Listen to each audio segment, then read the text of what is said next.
So, guys, hey, welcome to BACKtalk. We had a little bit of technical difficulties there, as we do sometimes when we're live. But I want to welcome you to BACKtalk, the premier podcast from Successful Black Parenting Magazine, featuring in-depth conversations and expert insights on crucial topics for Black families.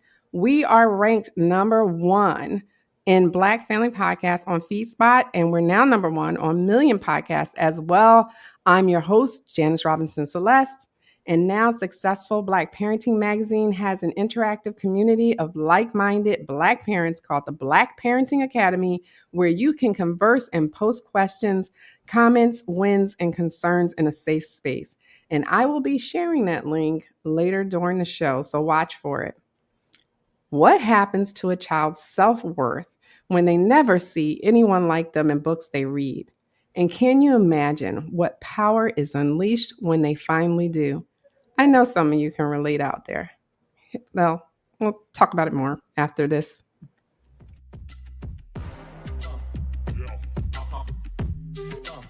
This is BACKtalk by Successful Black Parenting Magazine, the most listened to podcast for parents by parents.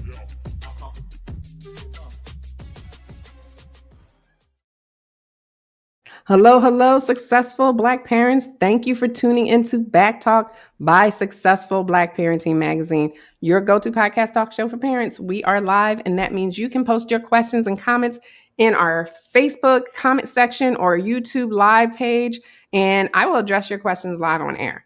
So don't forget to share our podcast with your friends. Shout it out to your followers, because sharing is truly caring. This is about you, for you. So I need you to join in. And don't forget to use hashtag BACKtalk when you post to others. We need your support too. Today in the studio is Sister Khadijah VanBrakle. She is a Black Muslim woman and a contemporary young adult author living in the Southwestern United States. Her 2023 debut novel, Fatima Tate Takes the Cake, and her upcoming release, My Perfect Family, which comes out August 26, 2025, right? Center young Muslim women, girls, because they're young women, but girls navigating adolescence while holding space for identity, faith, and family. So welcome to the show, Khadijah. Thank you. Thank you, Janice, for having me. Well, I did my best to introduce you, but you are so like a Renaissance woman, well-rounded. Please introduce yourself and tell everybody, about you. Okay, so my name is Khadijah VanBrakle. I'm a young adult author, as you said. I wanted to reiterate to people that if you want to tell your story, please use me as an example, because my background, I have an undergraduate degree in accounting and a half-finished MBA. So if you want to write a book, you can, because people tell me, no, I could never do it. If I can do it, anyone can do it. I love that. It makes you real. And that's right. Exactly. You got to just do it, right? Exactly. I mean, if you have to learn the craft of writing, of course, and especially if you want to be traditionally published, that there's a whole nother level of learning.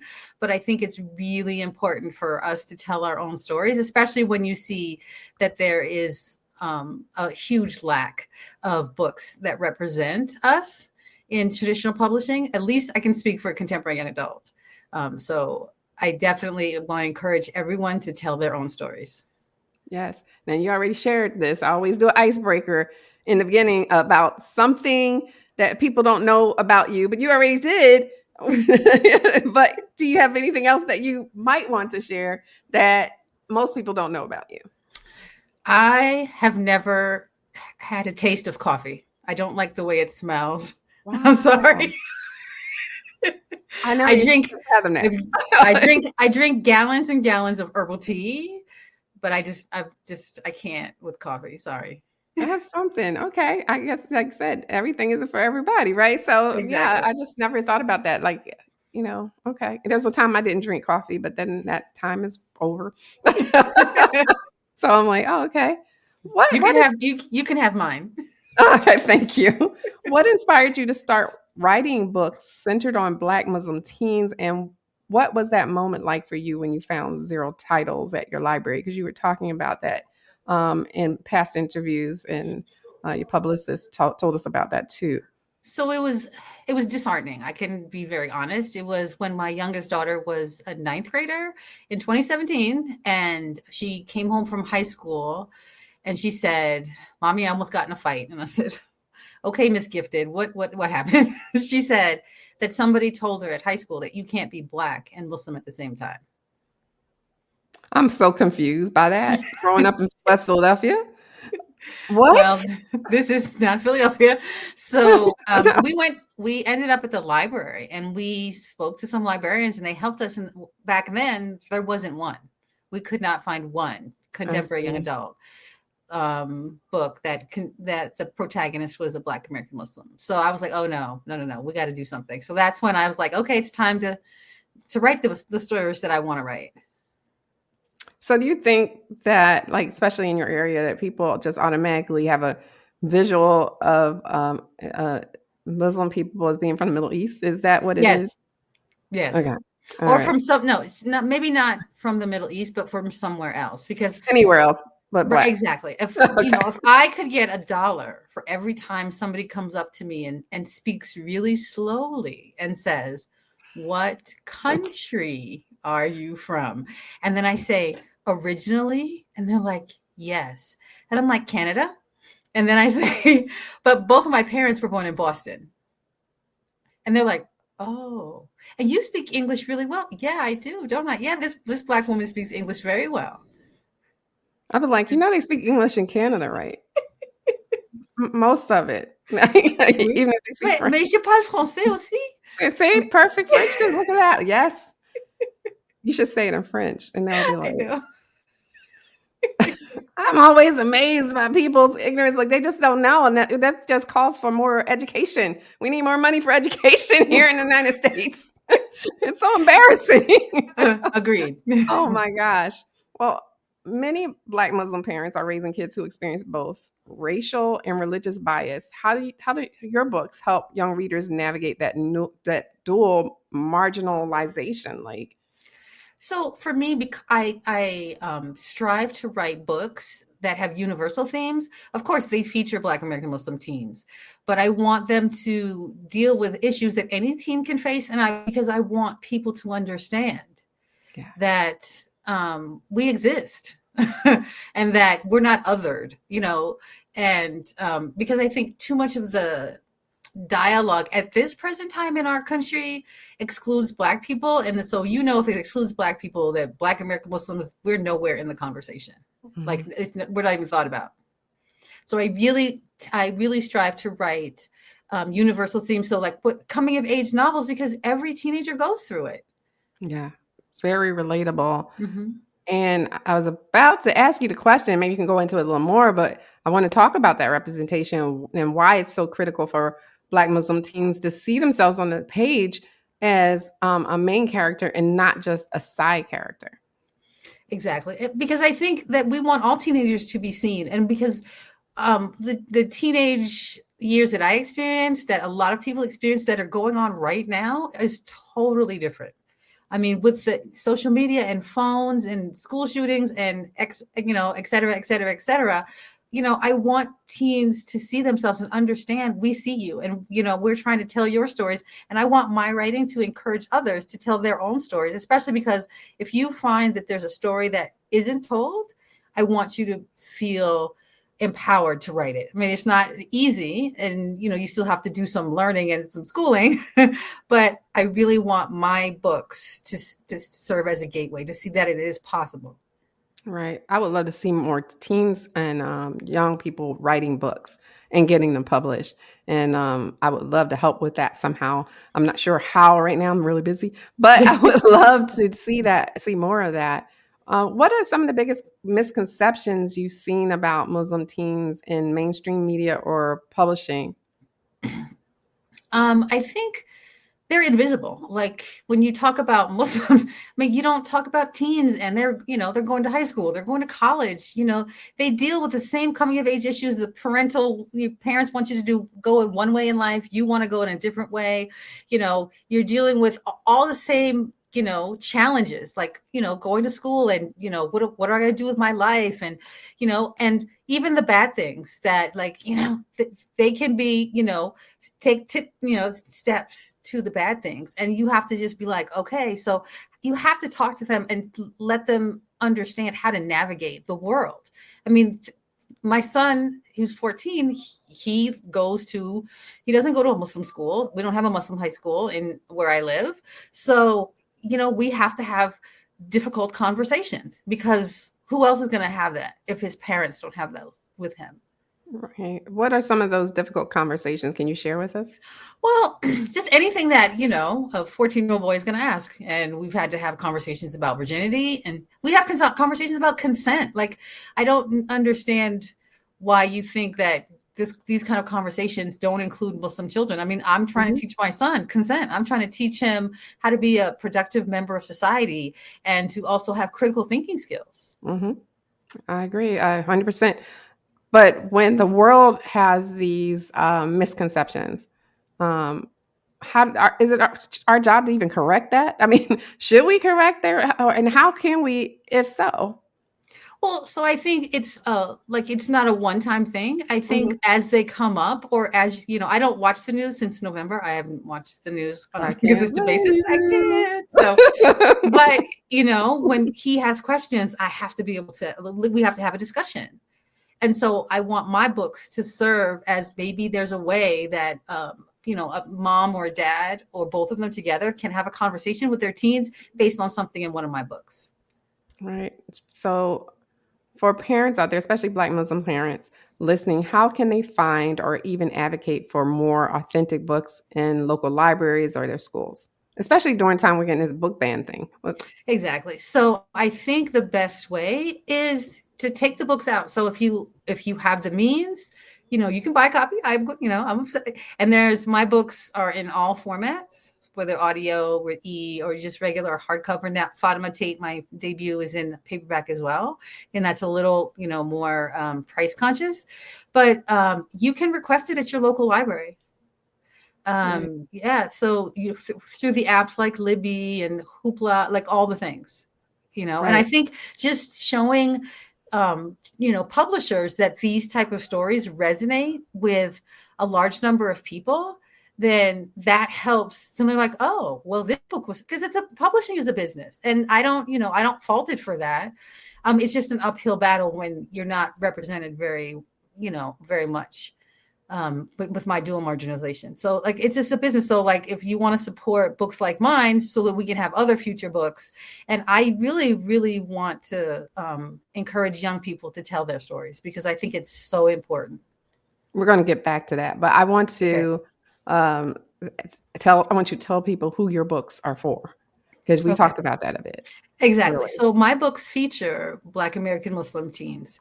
Fatima Tate is 17. She's a high school senior. And then in my upcoming novel, My Perfect Family, Lena is a 16-year-old high school sophomore. So my books are about Black American Muslims, but they're for everyone. Because like I said, I will say this until I'm blue in the face, that I feature universal themes because they're coming of age novels. So, and I, even though I'm the author and people could say I'm biased, I've had feedback from other students, from librarians, from, adult readers. And they're like, wow, I can really identify with some of the things that your main characters go through.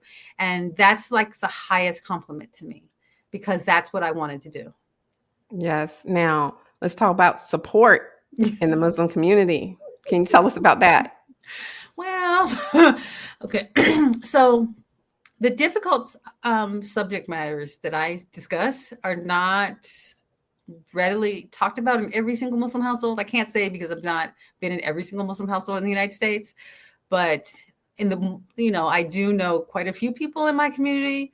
So I know the teens read it. I don't necessarily know if their parents read it, which is fine, but I want the teens to have an outlet. I want all teens to have an outlet. I want them to be see themselves in a book, or see somebody going through something in the book. And even if they're different from themselves, they just like, oh, I can totally understand. And I've felt that way before. So I think that the young people in my community have been very supportive, and they have been very complimentary. And I appreciate that so much.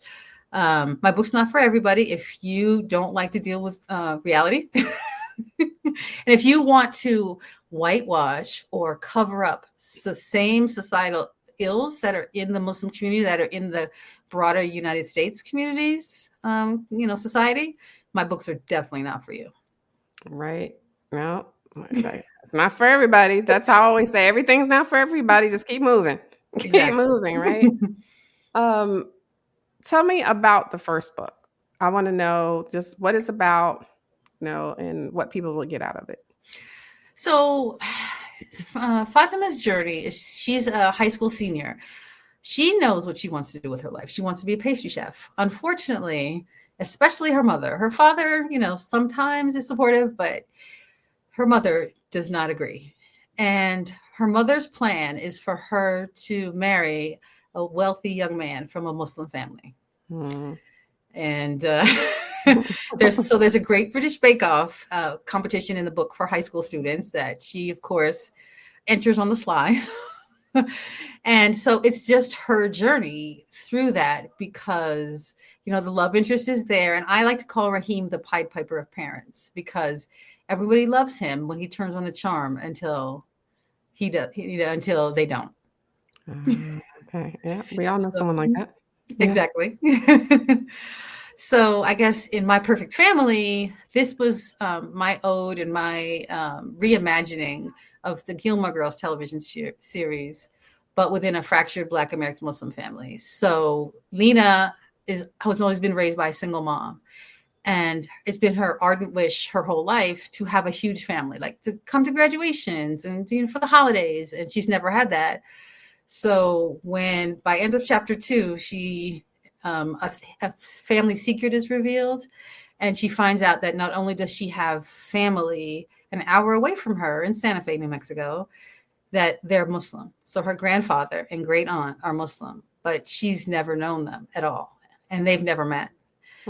So that starts changing. So I like to tell teens and other interested parties, sometimes getting what you want threatens what you already have. Interesting. Interesting. And what about the upcoming book? What do we need to know? That's My Perfect Oh, Family. that's the perfect Yeah. family. Okay, I thought Yeah. that was so random. Okay, I lost you there. No. Sorry, my fault. No worries. No, that's great. So that's what's coming up. And the thing I like about your books is that it's published by a big publishing company, which gets it out into the mainstream media. Now, tell people why that's important because it is important too. I think for me, visibility is the most, because there are a lot of books traditionally published. And if librarians or students don't even know your book exists, then it can just wither away. So I think, and also too, I think I'm a business-minded person. So I think I really wanted, traditional publishing is a lot of work. I mean, self-publishing is a lot of work.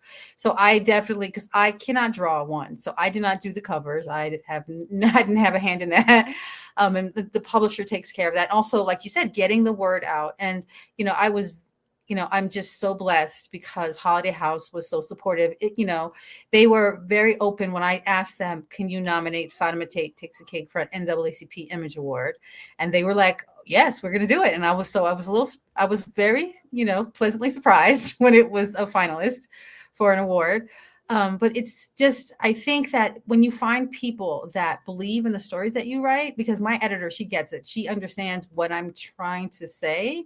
And like her critique or her editorial notes are on point. Good. That's great when you can mesh with someone like that and get your work done and get your message across. What practical advice would you give to parents who kids want to write their own stories, or because teens usually feel unseen, especially for teens who feel unseen in today's media. So what advice would you give to parents for that? I would encourage them to learn the craft of writing. I thought because I'm an extrovert that I can talk to almost anyone, that I can write a book. No.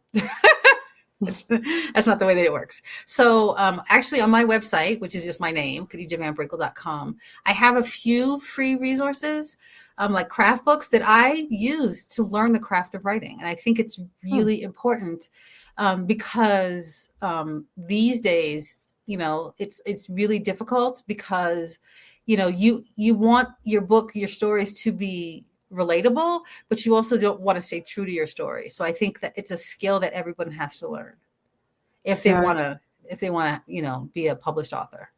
I agree. And sometimes you have to do that anyway, just to keep up on, for us as an adult, to keep up on my writing skills. I have to go out and look for external resources just to stay sharp. So, kids often think, oh, I have English in school. I had a great English teacher in school, by the way. If it wasn't for her, I don't think I would have even thought of writing. But I too, I'm a writer, so I tend to polish my skill, my craft. And I think that's awesome that you have that as a resource on your website, so that teens can go there and learn from you.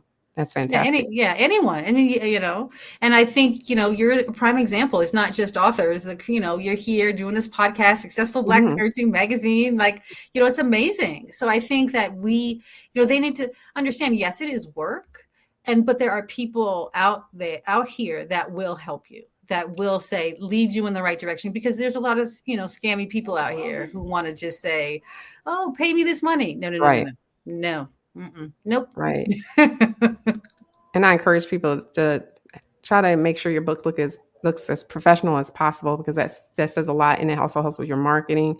Can you tell us about any pushback you've received, either from the publishing world or from communities? What kind of pushback have you received for your books?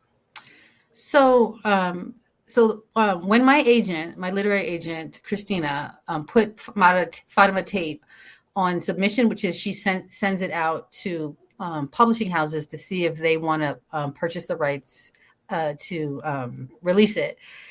Some people didn't get it. There was one editor in particular that she didn't get it. And she had a huge issue with the subject matter and this. And I'm like, that's fine. That's not for you. It's okay.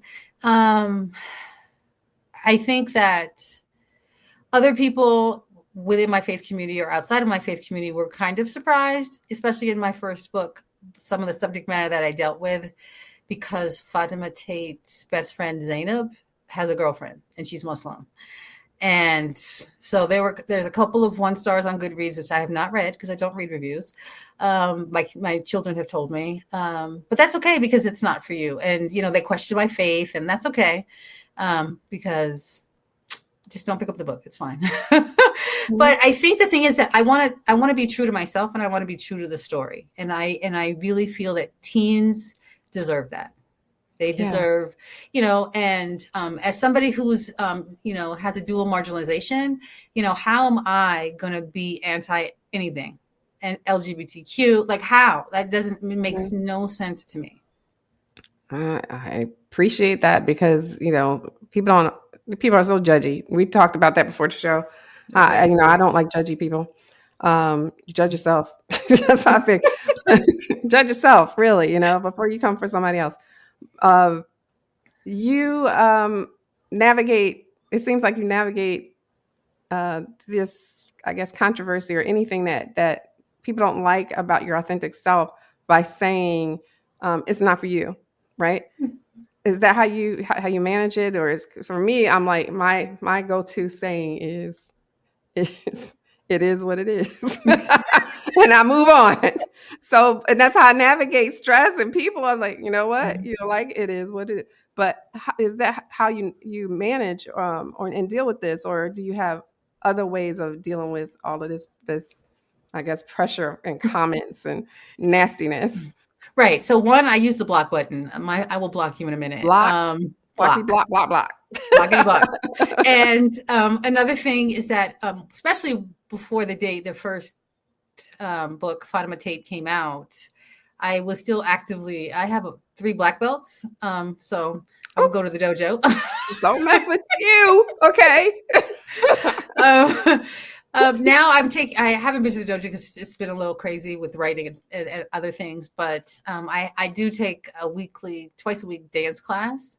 And that, like you forget everything and you're there. And and I also realize, and people need to realize, that my whole life is not writing.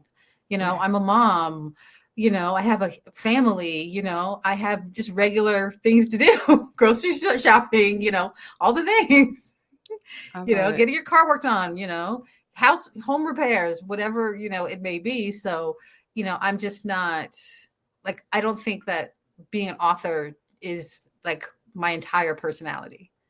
Right. What do you want to see for your books? Like, I guess what's next in your mind that where your books can go? What do you want to see? What's your dream? Ooh, okay. Well, I I ask God when I pray, I ask for a lot. So but I'm very happy. So I you want to aspire to a certain thing. So for me, it's about visibility. So what will give me the most visibility so I can reach the most teenagers and readers?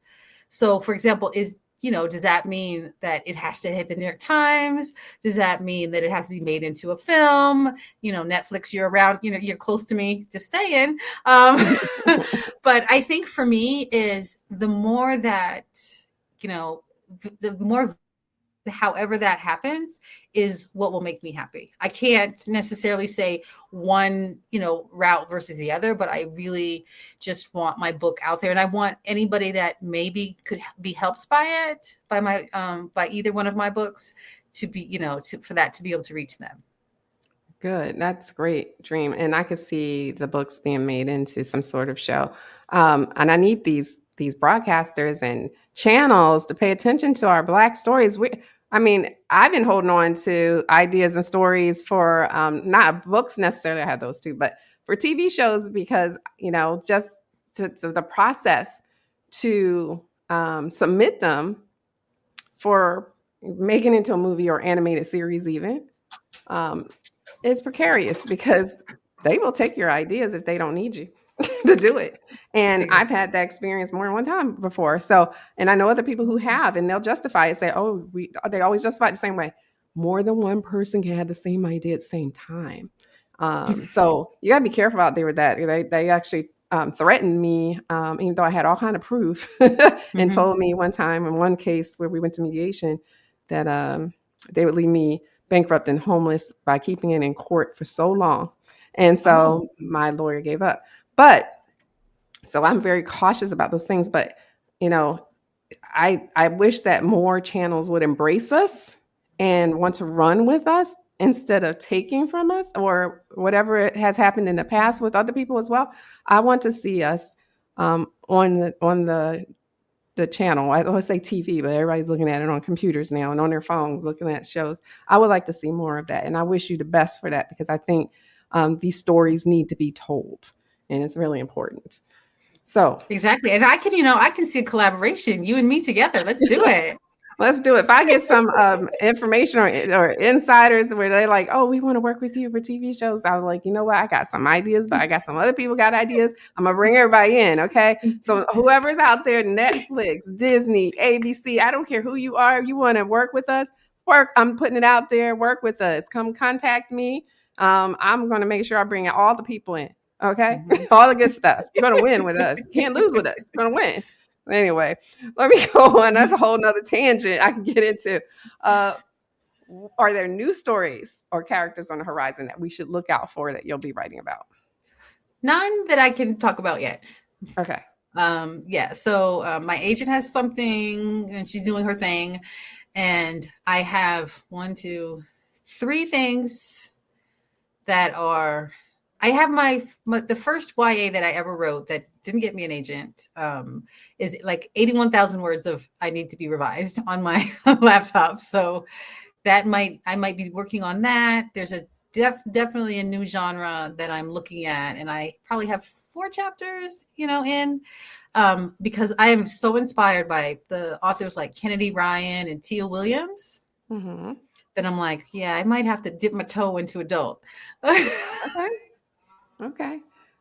For the parents who are aspiring writers, we know that they should check out resources. You have resources on your webpage, as you said earlier. But how do they find the time? How do you find the time to pen that many words? What do you do? Okay. See that? It's my planner. Oh, I love it. So what I do is, so it depends if you have a deadline, whether it's self-imposed or imposed by maybe somebody else, but has to be in chair, period. You have to schedule yourself. I schedule when I'm drafting because I don't like that part of the process. I love to revise. I don't like to draft. You have to schedule it. Even if it's like today I'm writing 2 chapters And the next day I'm writing 2 chapters, and then schedule yourself out for 2 weeks. Schedule a day off because maybe you have a lot of things to do. Maybe your house is going, to pot and you need to clean it. And maybe you want to, do some cooking or whatever. You have kids to take. Schedule times. If you have to do it at an hour at a time, that's what you do. For me, what helps me put butt in chair and get to work is I have a playlist for every single book that I write. And when I turn that playlist on, that signals to my brain that it's time to work. I turn my ringer on my phone off. Yeah, okay. If I have to lock my office door, that's what I have to do. But you also know your own schedule. I'm not that person who says you have to write every day. You have to write this amount. You know what works for you. Also, one of the best things I did, because I heard this from someone else, is I went to the library and I said, this is a genre I want to write in. Can you suggest books that I can read that are like within the last 3 years? So you have to know what's out there. You have to know what's being published. If you're looking at traditional publishing, you have to know what is being published. And maybe then you'll see that what you want to do, there's a hole and there's not something there. But even if there is, that will help you, because a lot of publishing professionals, whether agents or editors, they want to know, do you know the book that you wrote, where would it sit in a bookstore shelf? Would it be, would it be in between, is it more the Kennedy Ryans? Is it more the Tia Williams? Young adult, where is that? For any book that you want to write, picture books up to YA into adult, you need to know the publishing landscape that you're trying to get into. That's great advice. I really love the playlist idea. That's fantastic. And you don't have to share a playlist with anybody. It's for you. If you want to. I don't. I never even thought about that. That's fantastic. And like you said, you're training your brain. So that's motivation. Well, finally, how can our audience follow your journey and support your work? Well, if you want to follow me, I'm just my name, Khadijah VanBrakle on Instagram, which is also on Threads. And I think on Facebook as well is Khadijah VanBrakle, because my mom is on Facebook and that's the only social media. So that's why I'm also on Facebook. My website, like I said before, is khadijahvanbrakle.com. And if you would like to support me, I appreciate it. My books are available wherever books are sold, but shout out to bookshop.org if you want to support local indies in your own area. We want them all to thrive and not to close. Yeah. All right. So you guys, you heard that. So go support Khadijah, buy her books. Is it available for pre-order anywhere on your website? It's actually, yes. It's wherever books are sold. So it is available. My Perfect Family is available pre-order. And the Fatima Tate paperback it came out July 22nd. So it's available. Yes. So definitely. Awesome. We got to add that to our library. So I want to thank you for coming on the show. It's been a pleasure speaking with you. You too, as well. Thank you so much for inviting me. And thanks for everybody who's listening. Even if it's not live, I appreciate you. Yes, absolutely. And a big shout out to all of you watching the replay of this episode of BACKtalk by Successful Black Parenting. Be sure you follow us on social media. Click on everything, follows, likes, ads. Even if you're not buying anything, click on those ads because those clicks matter. And until next time, I wish you all the best and much success. Take care, and thanks for listening, everyone.